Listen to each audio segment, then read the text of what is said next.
सतनाम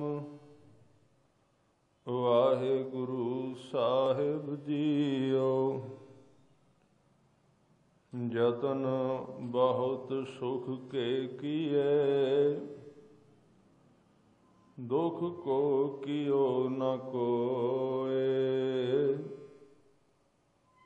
को नानक सुन रे मना, हर पावै सो होय। जतन बहुत सुख के किए, दुख को कियो न कोय। को नानक सुन रे मना, हर पावै सो होय। जगत भिखारी फिरत है, सबको दाता राम। कहो नानक मन सिमर तेह, पूरन होवह काम। जगत भिखारी फिरत है, सबको दाता राम। कहो नानक मन सिमर तेह, पूरन होवह काम। वाहिगुरु जी का खालसा, वाहिगुरु जी की फतेह। गरीब नवाज सतगुरु श्री गुरु ग्रंथ साहिब सच्चे पातशाह जी दे पावन पवित्र चरनां विच हजूरी विच जुड़ बैठे गुरु सवारे सत संगी जनों। गुरु तेग बहादुर साहब पातशाह दे उचारण कीते होए सलोक, जिन्हां नूं कि भोग दे सलोक नाल भी याद कीता जांदा है। 39 और 40 नंबर श्लोक की व्याख्या विचार अज करन दा यतन करांगे। गुरु तेग बहादुर साहब पातशाह जी मनुखी जीवन दीयां दो अवस्थावां नूं अज उन्हां दी विचार व्याख्या दुख ते सुख की है। संसार दा हर एक मनुख सुख दी मंग विच है, सुख दी भीख मंग रहा है। कहन लगे सुख सब ने मंगया, पर यह ख्याल नहीं रखिया कि दुख तो किवें बचीए, दुख तो किवें बचिया जाए। ये दो नाम ने। सारा संसार सुख की खोज विच तुरदा है, पर पहुँचदा कोई बिरला ही। कहंदे सुख मंगया, दुख का कोई उपराला नहीं किया कि दुख ना आवे। सुख लई उपराले कीते कि आ जाए, दुख ना आवे इस लई कोई यतन नहीं किया। क्योंकि जदों सुख आया ਉਹਦੇ ਵਿੱਚ ही दुख सी, वखरा नहीं सी, रलिया होया सी, मिक्स सी। ਉਹਦੇ ਵਿੱਚ ਦੋਵੇਂ ਇਕੱਠੇ ही आउंदे ने, वखरा कुछ नहीं। ਦੋਵੇਂ बिल्कुल इकट्ठे आउंदे ने। ऐसी कोई छाननी नहीं लाई बंदे ने कि वो सुख दे विचों दुख नूं पुण के बाहर कढ दे। ਉਹਦੇ कोल कोई पूणी नहीं, पुणन वाली चीज़ ही कोई नहीं है।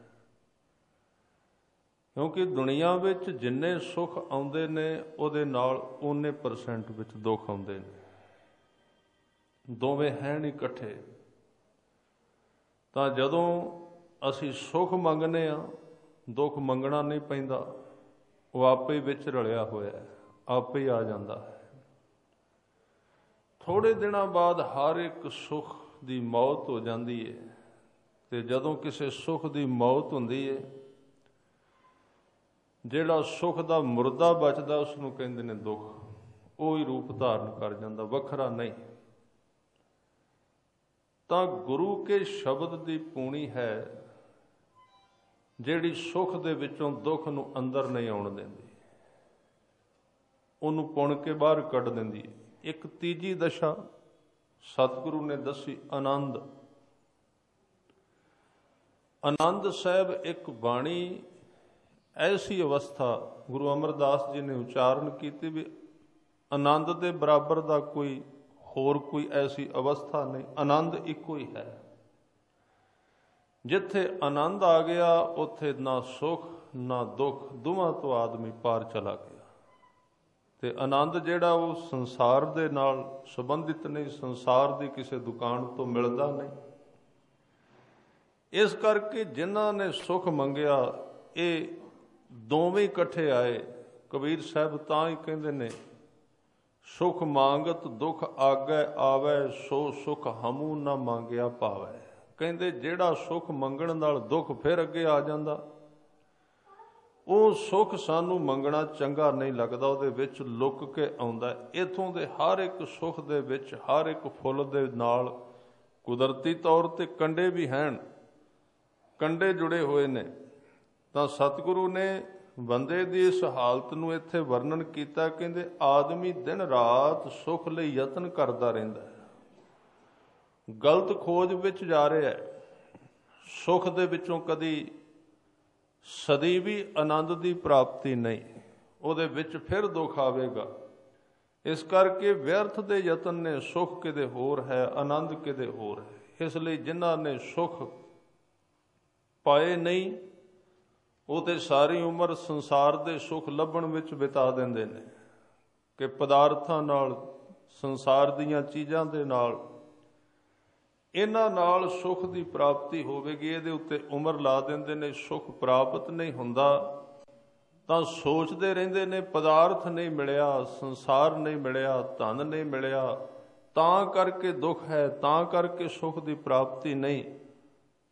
ਪਰ ਜਿਨ੍ਹਾਂ ਨੂੰ ਸਾਰੇ ਪਦਾਰਥ ਪ੍ਰਾਪਤ ਹੋ ਗਏ, ਸਾਰਾ ਕੁਝ ਮਿਲ ਵੀ ਗਿਆ, ਉਹਨਾਂ ਦੇ ਜੀਵਨ ਦੇ ਵਿੱਚ ਇੱਕ ਹੋਰ ਘਟਨਾ ਘਟਦੀ। ਉਹ ਕਹਿੰਦੇ ਨੇ ਸਭ ਕੁਝ ਹੈ ਪਰ ਸੁੱਖ ਨਹੀਂ ਹੈ। ਫਿਰ ਉੱਥੇ ਅੱਗੋਂ ਖੋਜ ਕਰਦਾ ਆਦਮੀ। ਇਸ ਲਈ ਕਈ ਬੜੇ ਸੁਖੀ ਬੰਦੇ ਪਰਮਾਤਮਾ ਦੀ ਖੋਜ ਵਿੱਚ ਨਿਕਲੇ, ਬੜੇ ਬੜੇ ਅਮੀਰ, ਜਿਨ੍ਹਾਂ ਦੇ ਕੋਲ ਨਾ ਧਨ ਦੀ ਕਮੀ, ਨਾ ਧਾਮ ਦੀ ਕਮੀ, ਨਾ ਇੱਜ਼ਤ ਦੀ, ਨਾ ਅਹੁਦੇ ਦੀ। ਵੇਖ ਲਿਆ ਇਹਦੇ ਵਿੱਚੋਂ ਪ੍ਰਾਪਤੀ ਨਹੀਂ, ਇਹਦੇ ਵਿੱਚੋਂ ਬਣਿਆ ਕੁਝ ਨਹੀਂ। ਇਸ ਕਰਕੇ ਉਹਨਾਂ ਨੇ ਸੁੱਖ ਦੇ ਯਤਨ ਛੱਡ ਦਿੱਤੇ। ਜਿੰਨਾ ਯਤਨ ਬੰਦਾ ਸੁੱਖ ਦਾ ਕਰਦਾ ਹੈ, ਇੰਨਾ ਯਤਨ ਰੱਬ ਨਾਲ ਪਿਆਰ ਕਰਨ ਵਿੱਚ ਲਾਦਾ ਹੈ, ਤੇ ਉਹਦੇ ਵਿੱਚੋਂ ਇੱਕ ਦੂਜੀ ਚੀਜ਼ ਮਿਲਦੀ ਜਿਹਨੂੰ ਆਨੰਦ ਕਹਿੰਦੇ ਨੇ। ਆਨੰਦ ਜਿਹੜਾ ਕਹਿਣ ਨਾਲ ਨਹੀਂ ਆਉਂਦਾ। ਸਾਰਾ ਸੰਸਾਰ ਕਹਿ ਰਿਹਾ, ਗੁਰੂ ਅਮਰਦਾਸ ਜੀ ਕਹਿੰਦੇ ਆਨੰਦ ਆਨੰਦ ਸਭ ਕੋ ਕਹੈ, ਆਨੰਦ ਗੁਰੂ ਤੇ ਜਾਣਿਆ, ਜਾਣਿਆ ਆਨੰਦ ਸਦਾ ਗੁਰ ਤੇ, ਕਿਰਪਾ ਕਰੇ ਪਿਆਰਿਆ, ਕਰ ਕਿਰਪਾ ਕਿਲ ਵਿਖ ਕੱਟੇ, ਗਿਆਨ ਅੰਜਨ ਸਾਰਿਆ। ਅੰਦਰੋਂ ਜਿਨ ਕਾ ਮੋਹ ਟੁੱਟਾ, ਤਿਨ ਕਾ ਸ਼ਬਦ ਸੱਚਾ ਸਵਾਰਿਆ, ਕਹੈ ਨਾਨਕ ਇਹ ਆਨੰਦ ਹੈ, ਆਨੰਦ ਗੁਰੂ ਤੇ ਜਾਣਿਆ। ਉਹ ਸੱਚਾ ਸੁੱਖ ਹੈ, ਸਦੀਵ ਕਾਲੀ ਹੈ, ਉਹਦੀ ਕਦੀ ਮੌਤ ਨਹੀਂ ਹੁੰਦੀ, ਉਹਦੀ ਕਦੀ ਸਮਾਪਤੀ ਨਹੀਂ ਹੁੰਦੀ। ਪਰ ਆਦਮੀ ਸਾਰੀ ਉਮਰ ਸੁੱਖ ਦੇ ਯਤਨ ਕਰਦਾ ਹੈ, ਪਰ ਇਹ ਭੁੱਲ ਗਿਆ ਕਿ ਸੁੱਖ ਦੇ ਆਉਂਦਿਆਂ ਹੀ ਦੁੱਖ ਆਏਗਾ, ਉਹਦਾ ਵੀ ਕੋਈ ਯਤਨ ਕਰ ਲਈਏ। ਇਸ ਲਈ ਗੁਰੂ ਤੇਗ ਬਹਾਦਰ ਸਾਹਿਬ ਕਹਿੰਦੇ, ਯਤਨ ਬਹੁਤ ਸੁੱਖ ਕੇ ਕੀਏ, ਜਿਉਂ ਜਨਮ ਲਿਆ।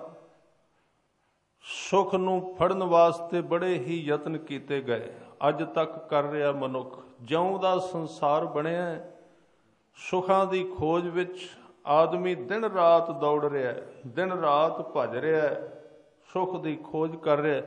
ਪਰ ਗੁਰੂ ਨੂੰ ਨਹੀਂ ਪੁੱਛਿਆ ਸੁੱਖ ਗਵਾਚਾ ਕਿੱਥੇ ਹੈ।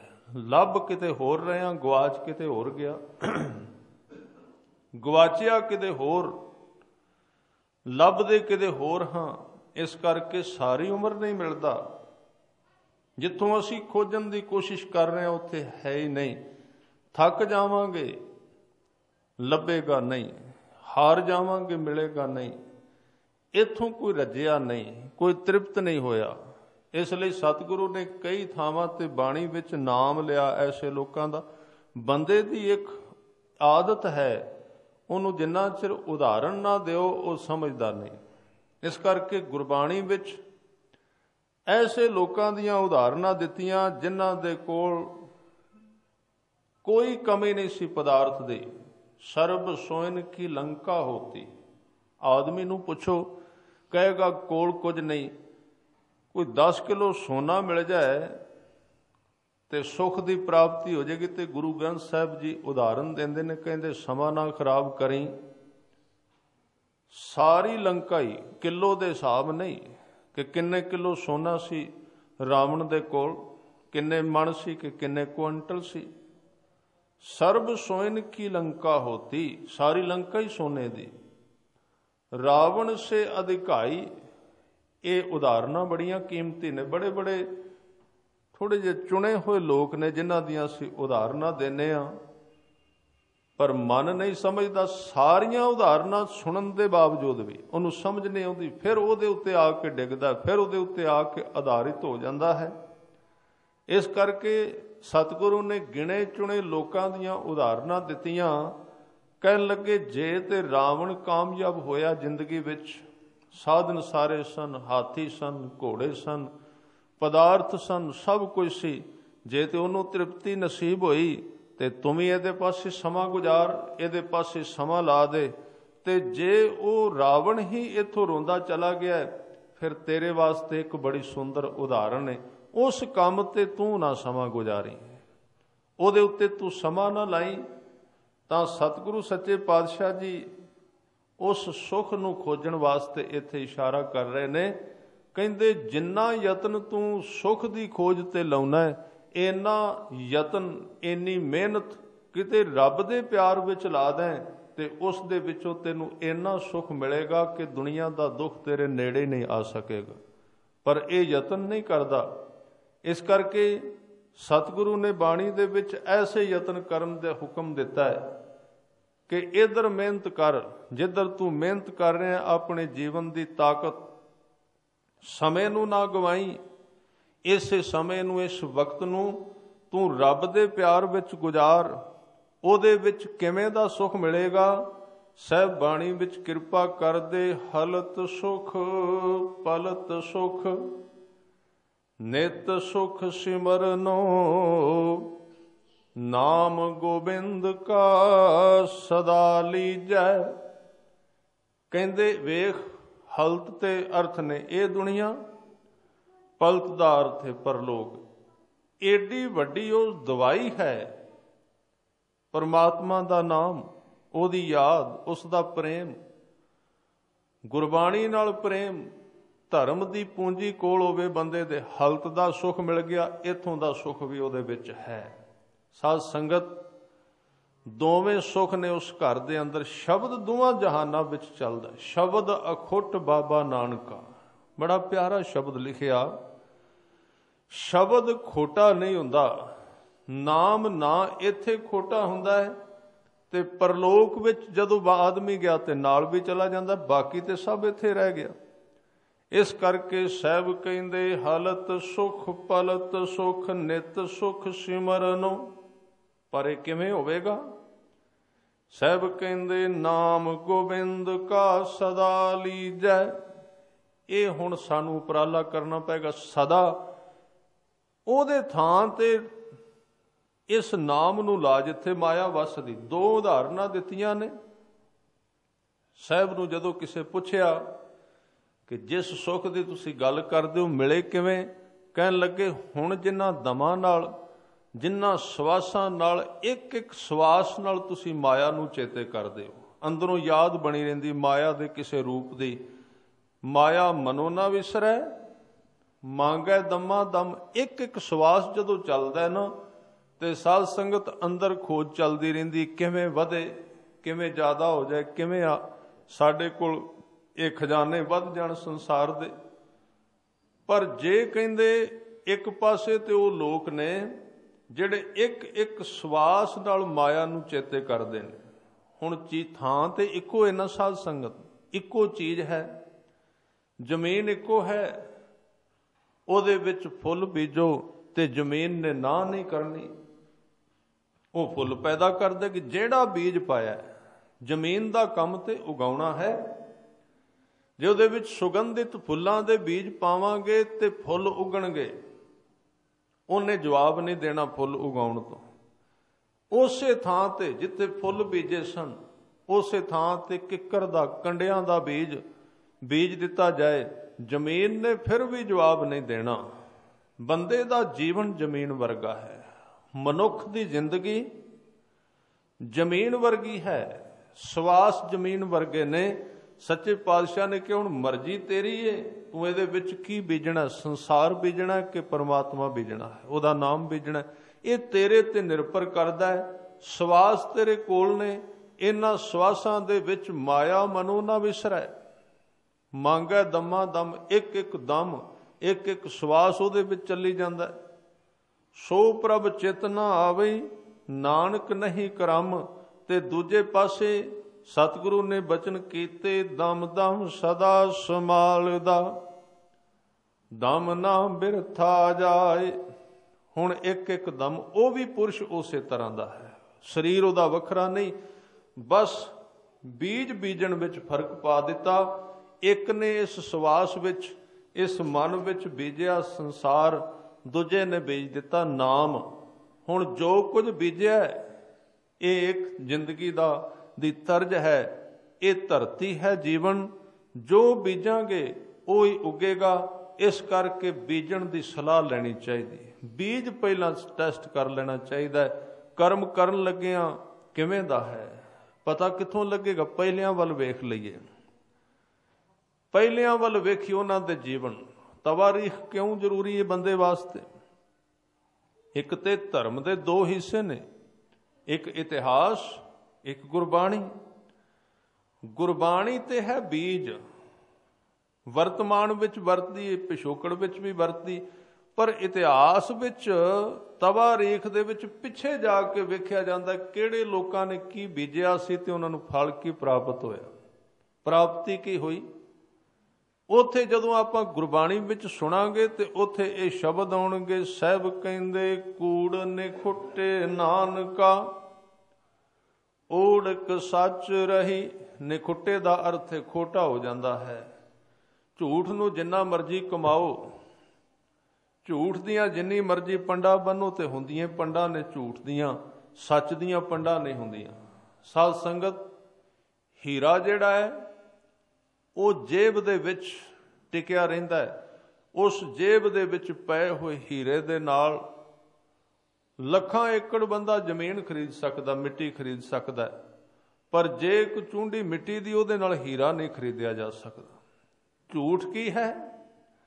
ਝੂਠ ਦੀਆਂ ਪੰਡਾਂ ਹੁੰਦੀਆਂ ਨੇ, ਉਹ ਜ਼ਿਆਦਾ ਹੁੰਦਾ ਹੈ, ਕਿਉਂਕਿ ਇੱਕ ਝੂਠ ਬੋਲੀਦਾ ਹੈ, ਉਹਨੂੰ ਢੱਕਣ ਵਾਸਤੇ ਦੂਜਾ ਝੂਠ ਚਾਹੀਦਾ, ਨਹੀਂ ਤਾਂ ਉਹ ਪ੍ਰਗਟ ਹੁੰਦਾ। ਫਿਰ ਦੋ ਹੋ ਗਏ, ਫਿਰ ਅਗਲੇ ਦਿਨ ਦੋ ਝੂਠਾਂ ਨੂੰ ਢੱਕਣ ਵਾਸਤੇ ਦੋ ਹੋਰ ਬੋਲਣੇ ਪੈਂਦੇ ਨੇ, ਚਾਰ ਹੋ ਗਏ, ਫਿਰ ਚਾਰ ਨੂੰ ਢੱਕਣ ਵਾਸਤੇ 8 ਬੋਲਣੇ ਪੈਣਗੇ। ਇਸ ਤਰ੍ਹਾਂ ਇਹ ਖਜ਼ਾਨਾ ਇੰਨਾ ਵੱਧਦਾ ਹੈ ਕਿ ਫਿਰ ਚੰਗਾ ਮਾਲਦਾਰ ਹੋ ਜਾਂਦਾ ਆਦਮੀ, ਚੰਗਾ ਪੂੰਜੀਦਾਰ, ਅਮੀਰ ਹੋ ਜਾਂਦਾ ਝੂਠ ਦੇ ਮਾਮਲੇ ਵਿੱਚ।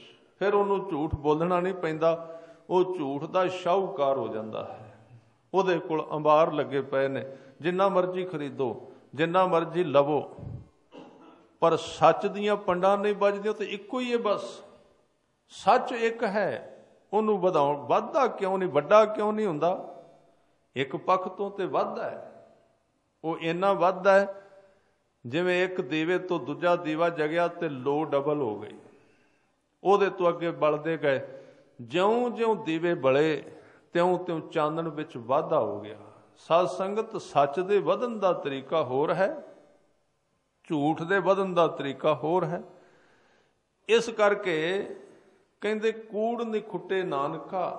ਜਿੱਥੇ ਅਸੀਂ ਅਟਕ ਗਏ ਹਾਂ, ਗੁਰੂ ਤੇਗ ਬਹਾਦਰ ਸਾਹਿਬ ਜੀ ਦੀ ਸਾਰੀ ਬਾਣੀ ਦਾ ਜ਼ੋਰ ਇਹਦੇ ਉੱਤੇ ਖੜਾ ਹੈ। ਜਿੱਥੇ ਅਸੀਂ ਅਟਕ ਗਏ, ਜਿਸ ਥਾਂ ਤੇ ਅਸੀਂ ਰੁਕ ਗਏ, इस थां तो कोई अज तक तृप्त नहीं होया, किसी नूं रजेवा नहीं नसीब होया, कोई भी इहदे विच भतीजिया नहीं।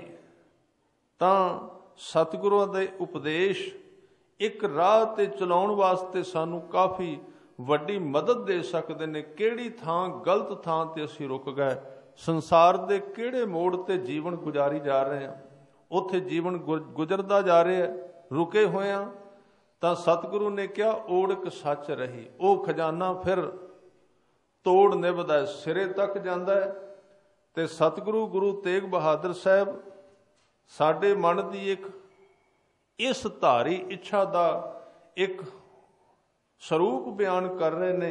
कहंदे बंदा यतन विच रहिंदा, सुख दे विच, सुख का यतन करदा है भी सुख आ जाए, पर दुख नूं हटाउण दा यतन नहीं करदा, दुख ना हटे। दुख किवें जाए जीवन विचों? जिथे सुख आउंदा है उत्थे दुख भी आ जांदा है, पता नहीं लगदा, सुख दुख विच तब्दील हो जांदा है। इस तरह की ये कहानी कह रहे ने। तां सतगुरु ने कहा इस यतन का मूँह मोड़ दे, जिहड़ा यतन तूं सुख नूं प्राप्त विच करन विच ला के तुरिया, वो यतन कर रब दे प्यार विच जिउण दा। सुख तैनूं घेर लैणगे चौवां पासिओं। मंगणे नहीं पैंदे, कुछ मंगना नहीं पैंदा, वो भज के तेरे दरवाजे खड़काणगे। आ एक शब्द अरदास विच रोज़ कहीदा है। हर एक बंदे दी तकरीबन इच्छा है कि 9 निधियां मेरे कोल हुण, खजाने दा मालक बन जावां। चलो रब दे नाम दे खजाने दे वपारी तां विरले ने, पर एक गल जरूर, संसारी खजाने दा ते हर एक मनुख मालक बनना चाहुंदा। की संसारी ते की धर्मी दोवें चाहुंदे ने। जे मुतालिया किया जाए तो 95% धर्म भी धन वास्ते ही बंदा कमाउंदा है। छोटी पद्धर ते की वड्डी ते की, जप तप इसे वास्ते ने। कई कुछ आदमी करदा है, पर गुरु गोबिंद सिंह पातशाह जी अपने पिता गुरु तेग बहादुर साहब जिन्हां दी बाणी की व्याख्या तुसीं सरवण कर रहे, उन्हां बारे एक बचन कहंदे ने कि जिहड़ा मनुख गुरु तेग बहादुर साहब का सिमरन करेगा, जिहड़ा मनुख उन्हां दा सिमरन करेगा, कहन लगे वो भावें नाम ही चाहे कि मेरे घर विच धन आवे, 9 निधियां आउण। धन कहंदे ने धक्के नाल उहदे घर विच वड़ेगा, धा के दौड़ के 9 निधियां उहदे घर विच आउणगीਆਂ। हुण इत्थे ख्याल करना, ये तुक आप जी नूं याद होवेगी कि तेग बहादुर सिमरिया, घर 9 निध आवे धाए। 9 निधियां दा इत्थे मतलब की? गुरबाणी विच 9 निधियां किहनूं किहा है? ठीक है, 9 निधियां संसार दा धन भी है, इहदे विच कोई शक नहीं, पर गुरबाणी विच यह भी कहा गया है कि 9 निध अमृत प्रभ का नाम देही मैं इसका विश्राम। ਇਹਦਾ मतलब ਜਿਹੜਾ ਬੰਦਾ ਅੰਦਰੋਂ ਗੁਰੂ ਤੇਗ ਬਹਾਦਰ ਸਾਹਿਬ ਨੂੰ ਯਾਦ ਕਰਦਾ ਹੈ, ਉਹਦੇ ਕੋਲ ਸੰਸਾਰ ਦਾ ਧਨ ਵੀ ਭੱਜ ਕੇ ਆਉਂਦਾ ਹੈ ਤੇ ਉਹਦੇ ਕੋਲ ਨਿਰੰਕਾਰ ਦੇ ਨਾਮ ਦਾ ਧਨ ਵੀ ਦੌੜ ਕੇ ਆਉਂਦਾ ਹੈ। ਦੋਵੇਂ ਧਨ ਆਉਂਦੇ ਨੇ। ਫਿਰ ਇੱਕ ਹੋਰ ਬਚਨ ਕੀਤਾ, ਕਹਿਣ ਲੱਗੇ ਬੰਦੇ ਦਾ ਪਿਆਰ ਕਿਸੇ ਵੱਡੇ ਆਦਮੀ ਨਾਲ ਹੋਵੇ, ਉਹ ਇੱਕ ਥਾਂ ਤੇ ਮਦਦ ਕਰੇਗਾ, 2 ਥਾਂ ਤੇ, ਤੀਜੇ ਤੇ ਜਵਾਬ ਦੇ ਜਾਏਗਾ। जिन्हें गुरु तेग बहादुर साहब नूं याद किया, कहते सब थाई होए सहाय। एक थां ते नहीं, 2 थावां ते नहीं, 4 ते नहीं। हुण गुरु तेग बहादुर साहब नूं याद किवें करिए? किहड़ा तरीका है? किवें करिए याद? तस्वीर रख के धूप बत्ती करिए? किवें करिए? तस्वीर यादगार है, कोई शक नहीं। तस्वीरां भी हैं, जिहड़ा भी मनुख है ਉਹਦੀ एक तस्वीर बनती, ਉਹਦੀ होंद बनती। तस्वीर भी है, पर गुरु तेग बहादुर साहब जी की तस्वीर किहड़ी? गुरु तेग बहादुर साहब जी की तस्वीर है 57 श्लोक। जिन्हां ने प्यार नाले सुने, उन्होंने गुरु तेग बहादुर साहब के अंदरले हिस्से के दर्शन कर ले। क्योंकि शब्द बंदे का दर्शन, एक शरीर दर्शन है, एक शब्द दर्शन है। गुरु तेग बहादुर साहब जी के उपदेश ਇਹ ਉਹਨਾਂ ਨੂੰ ਯਾਦ ਕੀਤਿਆਂ ਅੰਦਰ ਪਰਪੱਕਤਾ ਆਉਂਦੀ ਹੈ, ਅੰਦਰ ਦ੍ਰਿੜਤਾ ਆਉਂਦੀ, ਇਰਾਦਾ ਆਉਂਦਾ ਹੈ। ਉਹਨਾਂ ਦੀ ਸ਼ਹਾਦਤ ਵੱਲ ਝਾਤੀ ਮਾਰ ਕੇ ਵੇਖੀਏ ਕਿੰਨੀ ਦ੍ਰਿੜਤਾ ਹੋਵੇਗੀ। ਬੰਦੇ ਨੇ ਕੋਈ ਧਰਮ ਦਾ ਕੰਮ ਕਰਨਾ ਹੋਵੇ ਤੇ ਆਪਾਂ ਹਰ ਰੋਜ਼ ਕਹਿੰਦੇ, ਤੁਸੀਂ ਕਦੀ ਵੇਖਣਾ ਆਦਮੀ ਨੇ ਗੁਰਦੁਆਰੇ ਵੀ ਜਾਣਾ ਹੋਵੇ ਜਾਂ ਕਿਸੇ ਗੁਰੂ ਅਸਥਾਨ ਦੇ ਦਰਸ਼ਨ ਕਰਨੇ ਹੋਣ ਤੇ ਤੁਸੀਂ ਆਮ ਵੇਖੋਗੇ ਬੰਦਾ ਆਪਣੀ ਡਾਇਰੀ ਵੱਲ ਝਾਤੀ ਮਾਰ ਕੇ ਵਹਿੰਦਾ ਹੈ ਕਿ ਕਿਹੜਾ ਦਿਨ ਖਾਲੀ ਨਿਕਲਦਾ ਹੈ। ਜੇ ਖਾਲੀ ਨਿਕਲੇ ਤੇ ਜਾਵਾਂਗੇ, ਕਰਾਂਗੇ। ਜਾਂ ਕੋਈ ਵੀ ਧਰਮ ਦਾ ਕਾਰਜ ਹੈ ਤੇ ਆਪਾਂ ਕਹਿੰਦੇ ਜਿੱਦਣ ਖਾਲੀ ਦਿਨ ਹੈ ਉਦਣ ਉਹ ਕੰਮ ਕਰ ਲਵਾਂਗੇ ਜਿਹੜਾ ਧਰਮ ਨਾਲ ਸੰਬੰਧ ਰੱਖਦਾ ਹੈ, ਜਿਹੜਾ ਗੁਰੂ ਨਾਲ ਸੰਬੰਧ ਰੱਖਦਾ। ਖਾਲੀ ਦਿਨਾਂ ਤੇ ਪਾਉਂਦੇ ਆ। ਪਰ ਗੁਰੂ ਤੇਗ ਬਹਾਦਰ ਸਾਹਿਬ ਦੇ ਜੀਵਨ ਵੱਲ ਵੇਖੋ। ਆਮ ਬੰਦਾ ਕਹਿੰਦਾ ਇਹ ਆਦਮੀ ਕੁਰਬਾਨੀ ਕਰੇਗਾ, ਚਲੋ ਇਹਦਾ ਘਰੋਂ ਸਰਦਾ ਹੈ, ਚਲੋ ਇਹਨਾਂ ਨੂੰ ਤੋਰ ਦਿਓ ਕੁਰਬਾਨੀ ਕਰਨ ਵਾਸਤੇ। ਗੁਰੂ ਤੇਗ ਬਹਾਦਰ ਸਾਹਿਬ ਪਾਤਸ਼ਾਹ ਵੱਲ ਵੇਖੀਏ ਤੇ ਪੁੱਤਰ ਹੈ 9 ਸਾਲ ਦਾ, ਗੁਰੂ ਗੋਬਿੰਦ ਸਿੰਘ ਪਾਤਸ਼ਾਹ 9 ਸਾਲ ਦੀ ਉਮਰ ਤੇ ਕਿੰਨੇ ਸਮੇਂ ਬਾਅਦ ਜਨਮ ਲਿਆ ਹੈ ਪੁੱਤਰ ਨੇ। ਔਰ ਇਹ ਵੀ ਹੈਰਾਨੀ ਦੀ ਗੱਲ, ਗੁਰੂ ਗੋਬਿੰਦ ਸਿੰਘ ਜੀ ਦਾ ਜਦੋਂ ਜਨਮ ਹੋਇਆ ਪਟਨਾ ਸਾਹਿਬ ਵਿੱਚ, ਗੁਰੂ ਤੇਗ ਬਹਾਦਰ ਸਾਹਿਬ ਉੱਥੇ ਨਹੀਂ ਸਨ। ਔਰ ਤਕਰੀਬਨ 27-28 ਸਾਲ ਬਾਅਦ ਘਰ ਵਿੱਚ ਪੁੱਤਰ ਨੇ ਜਨਮ ਲਿਆ ਸੀ। ਇੰਨਾ ਸਮਾਂ ਬੀਤ ਚੁੱਕਾ ਸੀ ਸ਼ਾਦੀ ਨੂੰ, ਇੰਨੇ ਚਿਰ ਬਾਅਦ ਜਨਮ ਲਿਆ। ਅਸਾਮ ਵਿੱਚ ਸਨ। ਇਤਿਹਾਸ ਦੇ ਪੰਨੇ ਇਹ ਜੋੜ ਤੋੜ ਲਾਉਂਦੇ ਨੇ ਕਿ ਗੁਰੂ ਤੇਗ ਬਹਾਦਰ ਸਾਹਿਬ ਜੀ ਨੇ ਜਦੋਂ ਆਪਣੇ ਸਾਹਿਬਜ਼ਾਦੇ ਦੇ ਦਰਸ਼ਨ ਕੀਤੇ ਜਾਂ ਦਰਸ਼ਨ ਦਿੱਤੇ, ਉਦੋਂ ਗੁਰੂ ਗੋਬਿੰਦ ਸਿੰਘ ਪਾਤਸ਼ਾਹ ਜੀ ਦੀ ਉਮਰ 6 ਸਾਲ ਹੋ ਚੁੱਕੀ ਸੀ। 6 ਸਾਲ ਕਿਹੜਾ ਜ਼ਰੂਰੀ ਕੰਮ ਸੀ ਜਿਹਦੇ ਵਾਸਤੇ ਪੁੱਤਰ ਦੇ ਜਨਮ ਹੋਣ ਤੋਂ 6 ਸਾਲ ਬਾਅਦ ਵੀ ਉਹਨਾਂ ਨੂੰ ਮਿਲ ਨਹੀਂ ਸਕੇ? ਕਿਹੜੇ ਕੰਮ ਵਿੱਚ ਪਏ ਸਨ? ਕੋਈ ਕੰਮ ਹੋਵੇਗਾ ਬਹੁਤ ਜ਼ਰੂਰੀ। ਉਹ ਧਰਮ ਦਾ ਕਾਰਜ ਸੀ, ਗੁਰੂ ਨਾਨਕ ਦਾ ਉਪਦੇਸ਼ ਸੰਸਾਰ ਨੂੰ ਦੇਣਾ ਸੀ। ਆਪਾਂ ਕਹਿੰਦੇ ਹਾਂ ਪਹਿਲਾ ਸੰਸਾਰ ਜਿਹੜਾ ਬਚੇਗਾ ਉਹ ਧਰਮ।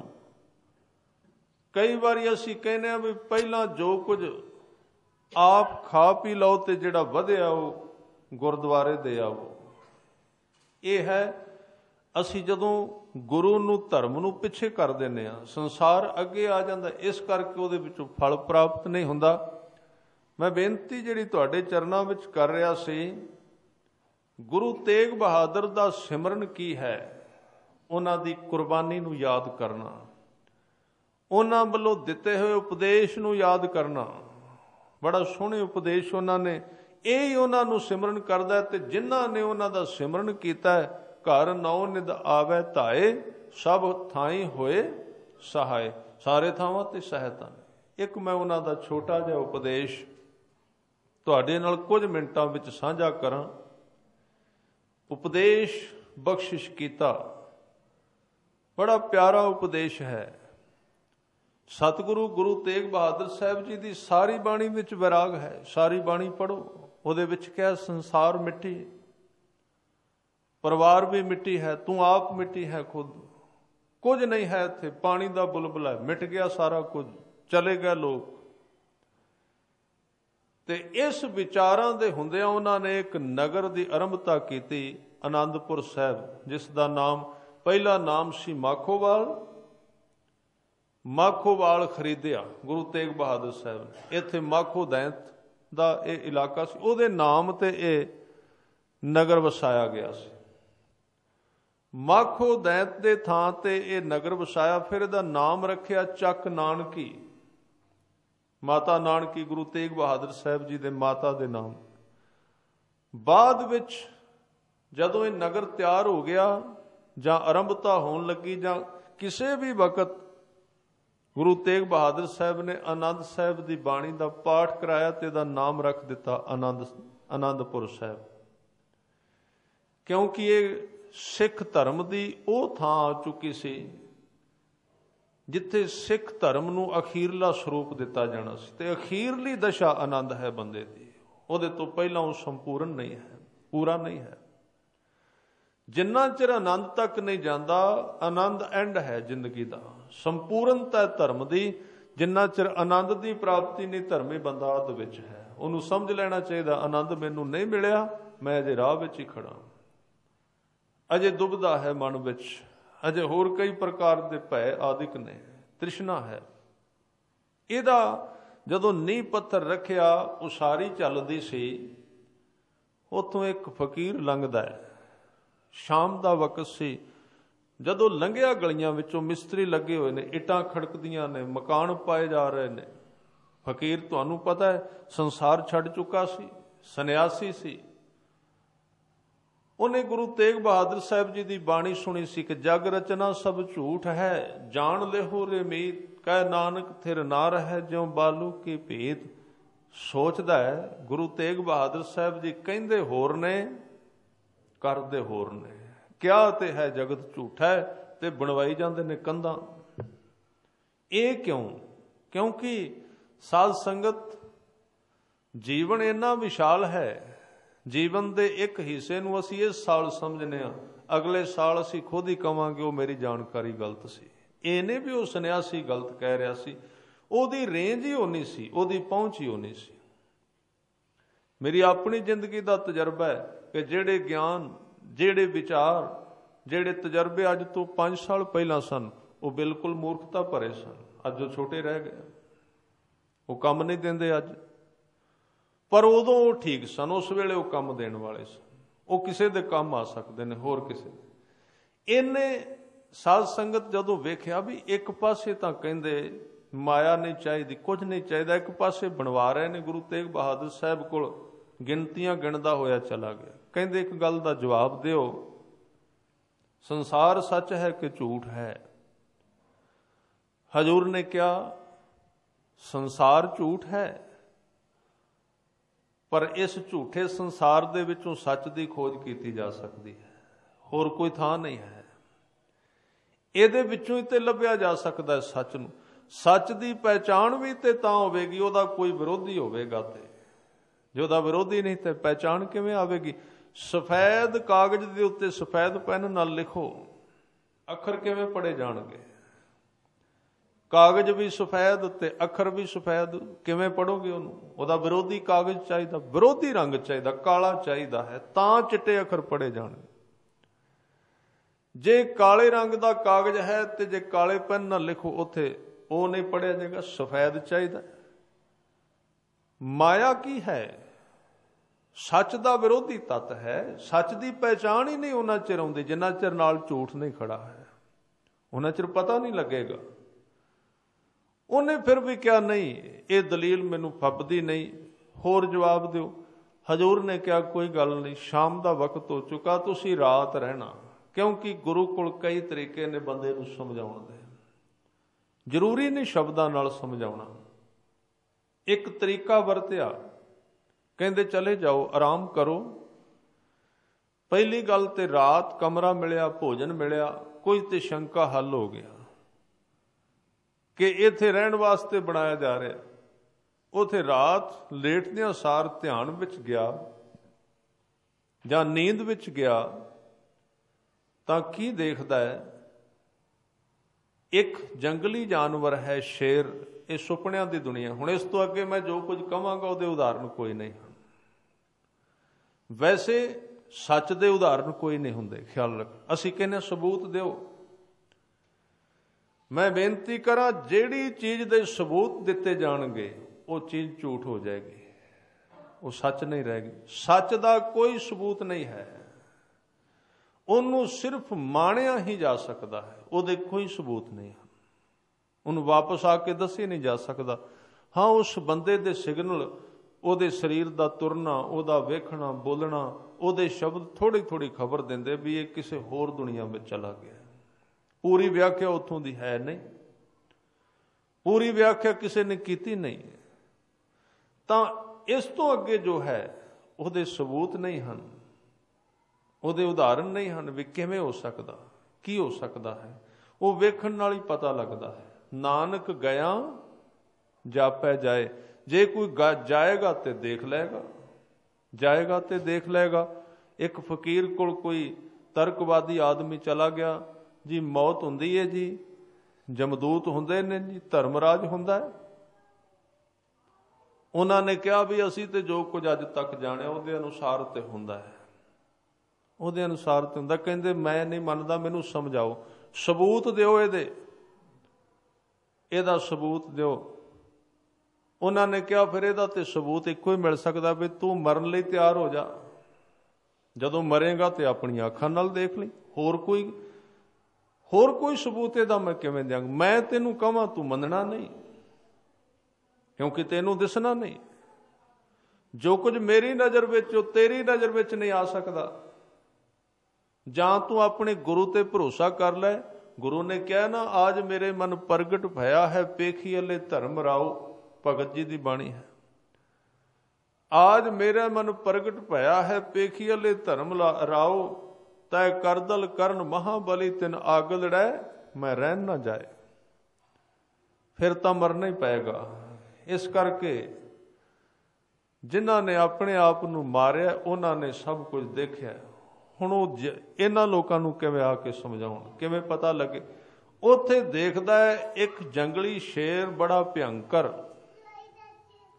ਉਹ ਸਾਧ ਸੰਗਤ ਇੱਕ ਜੰਗਲ ਹੈ ਤੇ ਬੜੀ ਤੇਜ਼ ਬਾਰਿਸ਼ ਤੇ ਗੜੇ ਪੈਣੇ ਸ਼ੁਰੂ ਹੋ ਗਏ। ਇਹ ਧਿਆਨ ਵਿੱਚ ਉਸ ਫਕੀਰ ਨੇ ਵੇਖਿਆ ਜਿਹਨੇ ਸਵਾਲ ਕੀਤਾ ਸੀ ਗੁਰੂ ਤੇਗ ਬਹਾਦਰ ਸਾਹਿਬ ਦੇ ਅੱਗੇ।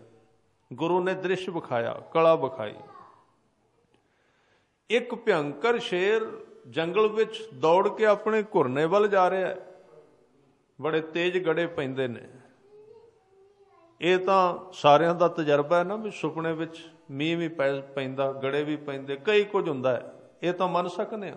ਇਸ ਤਰ੍ਹਾਂ ਹੋਇਆ। ਸ਼ੇਰ ਆਪਣੇ ਘੁਰਨੇ ਵੱਲ ਦੌੜ ਕੇ ਗਿਆ, ਪਰ ਉਹਦੇ ਜਾਣ ਤੋਂ ਪਹਿਲਾਂ ਦੋ ਮੁਸਾਫਰ ਆਦਮੀ ਇਹਨਾਂ ਗੜਿਆਂ ਤੋਂ ਬਚਣ ਵਾਸਤੇ ਹੋਰ ਕੋਈ ਥਾਂ ਨਾ ਲੱਭਾ, ਬੜੇ ਭਾਰੇ ਸਨ। ਉਹਨਾਂ ਨੂੰ ਨਹੀਂ ਸੀ ਪਤਾ ਸ਼ੇਰ ਦਾ ਘੁਰਨਾ ਹੈ। ਉਹ ਉਹਦੇ ਘੁਰਨੇ ਵਿੱਚ ਬੈਠ ਗਏ ਬਚਣ ਵਾਸਤੇ। ਸ਼ੇਰ ਨੇ ਬਾਹਰੋਂ ਤੇਜ਼ ਅੱਖ ਨਾਲ ਵੇਖਿਆ ਵੀ ਅੰਦਰ ਦੋ ਆਦਮੀ ਬੈਠੇ ਨੇ। ਆਖਰ ਉਹਦਾ ਵੀ ਤੇ ਦਿਮਾਗ ਹੈ। ਉਹਦੇ ਅੰਦਰ ਕੋਈ ਪੁਰਾਣਾ ਕਰਮ ਜਾਗਿਆ, ਕੋਈ ਦਇਆ ਜਾਗ ਪਈ। ਦਇਆ ਧਰਮ ਕਾ ਮੂਲ ਹੈ। ਦਇਆ ਜਾਗ ਪਈ ਤੇ ਉਹਦੇ ਮਨ ਵਿੱਚ ਵਿਚਾਰ ਆ ਗਿਆ ਵੀ ਇਹ ਤੇ ਆਦਮੀ ਜਾਤ ਹੈ। ਕੋਈ ਗਿਆਨ ਅੰਦਰ ਜਾਗਿਆ, ਕਿਉਂਕਿ ਕੁਝ ਪਸ਼ੂ ਐਸੇ ਨੇ ਜਿਹੜੇ ਡਾਇਰੈਕਟਲੀ ਮਨੁੱਖੀ ਜੂਨ ਵਿੱਚੋਂ ਪਸ਼ੂ ਬਣੇ ਨੇ। ਕੋਈ ਬਿਰਤੀ ਸੀ ਮਾਸ ਖਾਣ ਦੀ, ਇਸ ਲਈ ਪਸ਼ੂ ਦਾ ਸਰੀਰ ਮਿਲਣਾ, ਡਾਇਰੈਕਟਲੀ ਪਸ਼ੂ ਬਣੇ ਨੇ। ਤੁਸੀਂ ਇਤਿਹਾਸ ਵਿੱਚ ਪੜ੍ਹੋਗੇ, ਗੁਰੂ ਤੇਗ ਬਹਾਦਰ ਸਾਹਿਬ ਜੀ ਉਦਾਹਰਨ ਵੀ ਦਿੰਦੇ ਨੇ ਇੱਕ ਗੱਜ ਦੀ, ਹਾਥੀ ਦੀ, ਕਿ ਉਹਨੂੰ ਤੇਂਦੂਏ ਨੇ ਪਕੜਿਆ ਤੇ ਉਹਨੇ ਪਰਮਾਤਮਾ ਨੂੰ ਪੁਕਾਰਿਆ ਤੇ ਤੇਂਦੂਏ ਨੇ ਉਹਨੂੰ ਛੱਡ ਦਿੱਤਾ। ਇਹ ਪੁਰਾਣਿਕ ਗਾਥਾ ਹੈ। ਤਾਂ ਡਾਇਰੈਕਟ ਜਿਹੜਾ ਮਨੁੱਖ ਤੋਂ ਕਿਸੇ ਪਸ਼ੂ ਜੂਨ ਵਿੱਚ ਗਿਆ ਹੈ, ਉਸ ਪਸ਼ੂ ਜੂਨ ਵਿੱਚ ਕਿਤੇ ਬਰੀਕ ਥਾਂ ਤੇ ਮਨੁੱਖੀ ਬੁੱਧੀ ਕੰਮ ਕਰਦੀ ਰਹਿੰਦੀ, ਕਦੀ ਕਦੀ ਉਜਾਗਰ ਹੋ ਜਾਂਦੀ ਹੈ। ਇਸੇ ਤਰ੍ਹਾਂ ਤੁਸੀਂ ਵੇਖੋਗੇ ਇੱਕ ਆਦਮੀ ਹੈ ਮਨੁੱਖ ਦਾ ਸਰੀਰ, ਉਹਨੂੰ ਰੱਬ ਦੀ ਗੱਲ ਕਰੋ, ਉਹਨੂੰ ਗੁਰਬਾਣੀ ਦੀ ਗੱਲ ਕਰੋ, ਤੇ ਆਪਾਂ ਇੱਕ ਮੁਹਾਵਰਾ ਕਹਿੰਦੇ ਆ ਵੀ ਸੱਡੇ ਅੱਗੇ ਬੀਣ ਵਜਾਉਣ ਵਾਲੀ ਗੱਲ ਹੈ, ਜਾਂ ਗਧੇ ਅੱਗੇ ਬੀਣ ਵਜਾਈਏ। ਉਹਨੂੰ ਕੀ ਪਤਾ ਹੈ? ਕਿਉਂ ਨਹੀਂ ਪਤਾ ਲੱਗਦਾ? ਕਿਉਂਕਿ ਕਿਤੇ ਮਨੁੱਖੀ ਜਾਮੇ ਦੇ ਵਿੱਚ ਸਿੱਧਾ ਪਸ਼ੂ ਤੋਂ ਆਇਆ ਤੇ ਪਸ਼ੂ ਵੀ ਬੇਥੁੰਨ ਬਣਿਆ, ਗਧਾ ਹੋ ਗਿਆ ਕਿ ਸੱਪ ਹੋ ਗਿਆ। ਉਹਨੂੰ ਕੋਈ ਪਤਾ ਨਹੀਂ ਗਿਆਨ ਕੀ ਹੈ। ਜਾਂ ਕਿਸੇ ਪਸ਼ੂ ਤੋਂ ਡਾਇਰੈਕਟ ਮਨੁੱਖ ਬਣਿਆ, ਉਹਦੇ ਕੋਲ ਕੋਈ ਗਿਆਨ ਨਹੀਂ। ਉਹਦੇ ਅੱਗੇ ਜਿੰਨਾ ਮਰਜ਼ੀ ਗਿਆਨ ਫੂਕ ਦਿਓ, ਉਹਨੂੰ ਕੋਈ ਪਤਾ ਨਹੀਂ ਲੱਗੇਗਾ। ਇਸ ਕਰਕੇ ਉਸ ਸ਼ੇਰ ਵਿੱਚ ਕਿਤੇ ਗਿਆਤ ਸੀ। ਉਹ ਸੁਪਨੇ ਵਿੱਚ ਦੇਖਦਾ ਕਿ ਉਹ ਦੋ ਆਦਮੀ ਜਾਤ ਨੂੰ ਵੇਖ ਕੇ ਰੁਕ ਗਿਆ। ਮਨ ਵਿੱਚ ਗਿਆਨ ਪੈਦਾ ਹੋ ਗਿਆ, ਜੇ ਮੈਂ ਅੰਦਰ ਚਲਾ ਗਿਆ ਡਰ ਕੇ ਮਰ ਜਾਣਗੇ, ਜੇ ਮੈਂ ਨਾ ਵੀ ਇਹਨਾਂ ਨੂੰ ਖਾਧਾ ਤੇ। ਉਹਨੇ ਦਇਆ ਕੀਤੀ, ਸਾਰੀ ਬਾਰਿਸ਼ ਆਪਣੇ ਉੱਤੇ ਹੰਡਾਈ, ਉਹਨਾਂ ਦੋ ਮਨੁੱਖਾਂ ਨੂੰ ਬਚਾਇਆ, ਆਪਣੇ ਘਰ ਵਿੱਚ ਥਾਂ ਦਿੱਤੀ, ਆਪਣੇ ਕਮਰੇ ਵਿੱਚ ਥਾਂ ਦਿੱਤੀ। ਗੜੇ ਆਪਣੇ ਉੱਤੇ ਸਹਿੰਦਾ ਰਿਹਾ ਤੇ ਤੇਜ਼ ਲਹਿਰ ਚੱਲੀ ਉੱਥੇ ਹਵਾ, ਉਹਦੇ ਨਾਲ ਉਹ ਇੰਨਾ ਘਾਇਲ ਹੋ ਗਿਆ ਤੇਜ਼ ਗੜਿਆਂ ਨਾਲ ਕਿ ਰਾਤ ਉਹਦੀ ਮੌਤ ਹੁੰਦੀ ਹੈ। ਉਹ ਜੋਗੀ ਧਿਆਨ ਵਿੱਚ ਵੇਖ ਰਿਹਾ ਹੈ। ਮੌਤ ਹੁੰਦੀ ਹੈ, ਪਰਮਾਤਮਾ ਦੇ ਘਰ ਵਿੱਚ ਉਹਨੂੰ ਉੱਚੇ ਥਾਂ ਤੇ ਬਿਠਾਇਆ ਜਾਂਦਾ ਹੈ।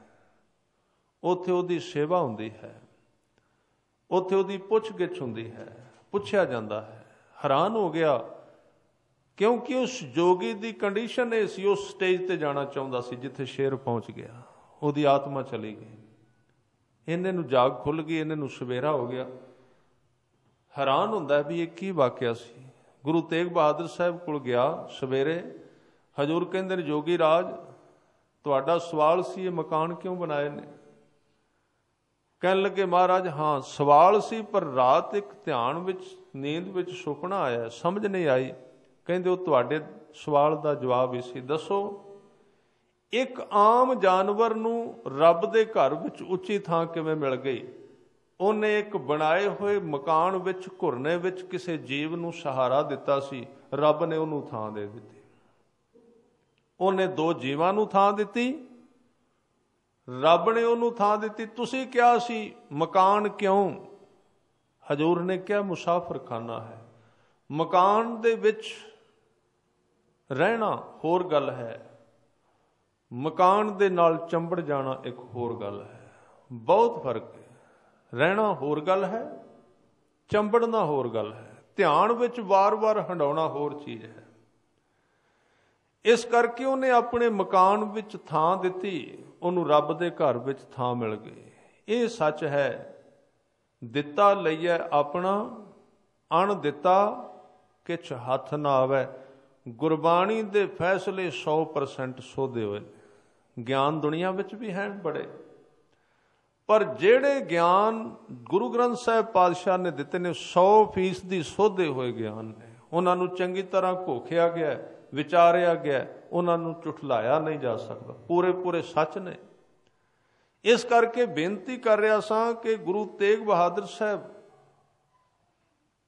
उन्होंने दे जीवन विच भी वो कहंदे ने दुख ते सुख की गल करते ने। अखरां वल आउण दा यतन करां, कहंदे मनुख यतन कादे करदा रहिंदा है? यतन बहुत सुख के की, निरंतर यतन विच पिया रहिंदा है।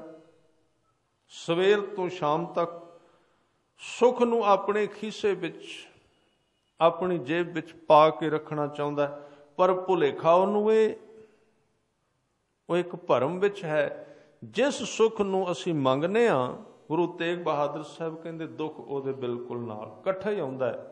रुख ते छां वखरे नहीं हो सकते, सुख ते दुख वखरे नहीं हो सकते। दोवां नाल मिला के संसार बनाया गया, दोवां नूं इकट्ठे कीता गया।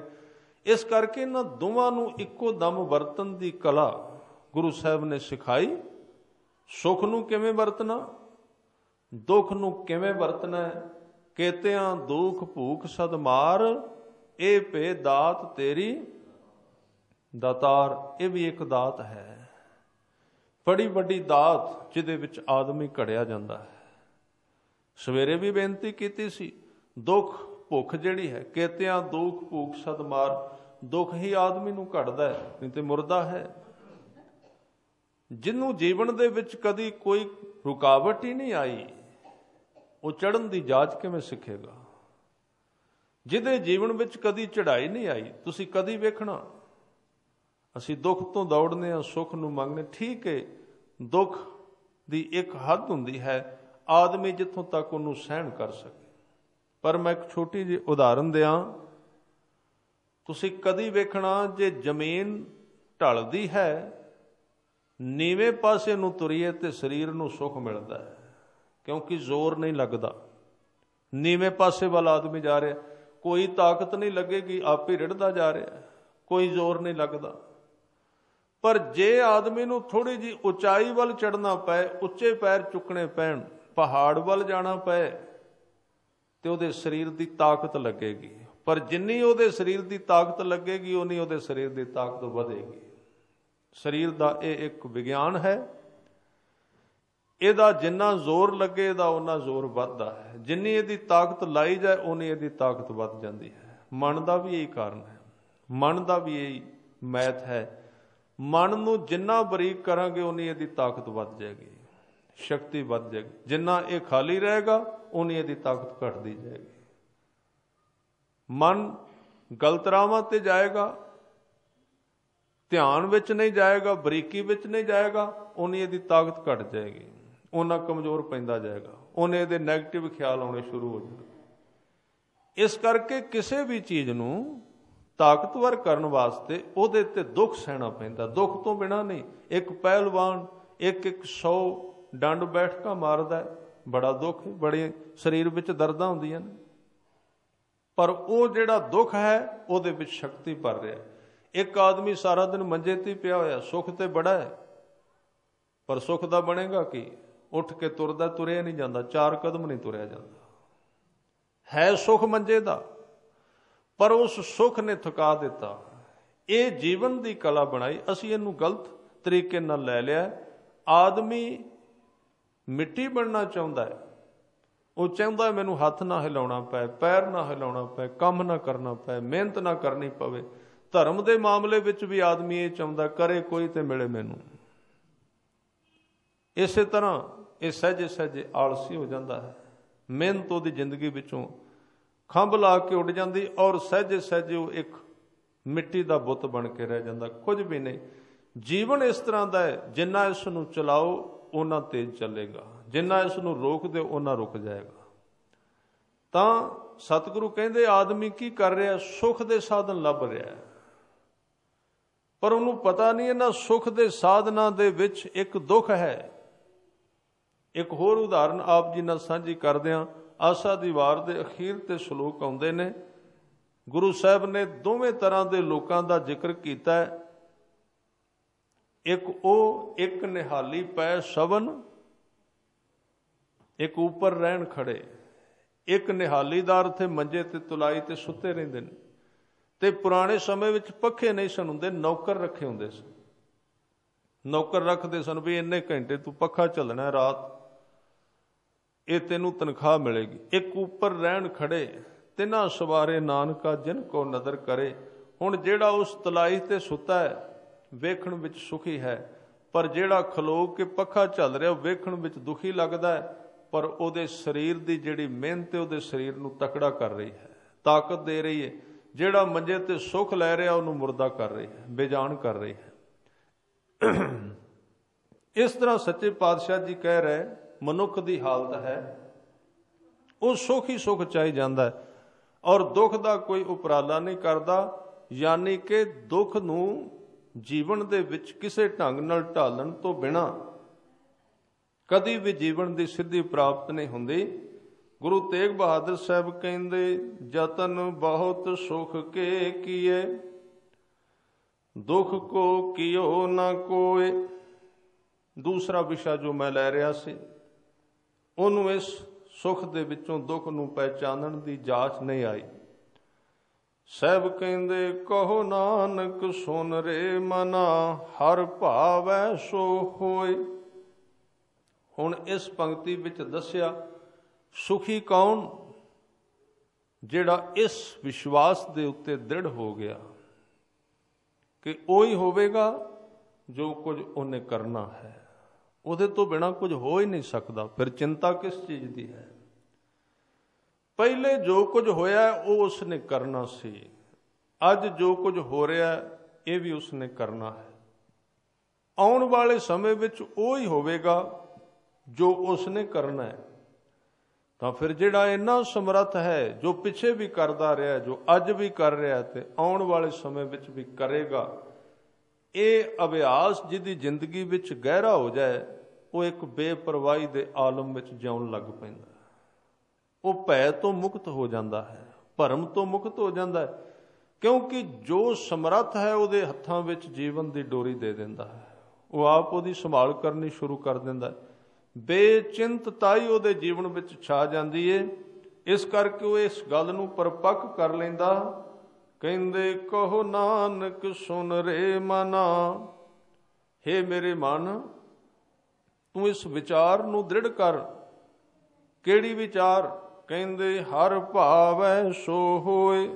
ਉਹੀ ਹੋਏਗਾ, ਹੋ ਰਿਹਾ ਹੈ, ਪਿੱਛੇ ਹੋਇਆ, ਜੋ ਉਸ ਨੂੰ ਠੀਕ ਲੱਗਦਾ। ਪਰ ਸਤਿਗੁਰੂ ਅੱਗੇ ਦੇ ਨਾਲ ਮਿਲਦੇ ਬਚਨ ਕਹਿੰਦੇ, ਜਗਤ ਭਿਖਾਰੀ ਫਿਰਤ ਹੈ, ਸਭ ਕੋ ਦਾਤਾ ਰਾਮ। ਸਾਰਾ ਹੀ ਜਗਤ ਭਿਖਾਰੀ ਹੈ, ਭੀਖ ਮੰਗਣ ਵਾਲਾ। ਬਸ ਫਰਕ ਇੰਨਾ, ਕੋਈ ਮੰਗਤਾ 1 ਰੁਪਈਏ ਦਾ, ਕੋਈ 10 ਰੁਪਈਆਂ ਦਾ, ਕੋਈ 10,000 ਦਾ, ਕੋਈ 10 ਲੱਖ ਦਾ हैण सारे मंगते, बस उन्हां दी पद्धर उच्ची नीवीं है। कोई 1 रुपये का मंगता है, कोई लख का है, फर्क कोई नहीं है, कोई बहुता अंतर नहीं। ਵੱਡੇ ਮੰਗਤਿਆਂ ਦੀਆਂ ਲੋੜਾਂ ਵੀ ਵੱਡੀਆਂ ਨੇ, ਛੋਟੇ ਮੰਗਤਿਆਂ ਦੀਆਂ ਲੋੜਾਂ ਛੋਟੀਆਂ ਨੇ। ਉਹਨਾਂ ਦਾ ਮਕਸਦ ਇੱਕ ਰੋਟੀ ਤੱਕ ਹੈ, ਸ਼ਾਮ ਦੀ ਰੋਟੀ ਤੱਕ। ਉਹ ਉੱਥੋਂ ਤੱਕ ਮੰਗਦੇ ਨੇ। ਛੋਟੇ ਸੀਮਿਤ ਮੰਗਤੇ ਨੇ। ਕੁਝ ਮੰਗਤੇ ਨੇ 1 ਸਾਲ ਲਈ ਮੰਗਦੇ ਨੇ, ਕੁਝ ਮੰਗਤੇ ਨੇ 10 ਸਾਲ ਲਈ, ਕੁਝ 100 ਸਾਲ ਲਈ, ਤੇ ਕੁਝ ਆਉਣ ਵਾਲਿਆਂ ਲਈ ਵੀ ਮੰਗਦੇ ਨੇ। ਇਸ ਤਰ੍ਹਾਂ ਦੇ ਮੰਗਤੇ ਇਸ ਸੰਸਾਰ ਵਿੱਚ ਸਾਰੇ ਨੇ।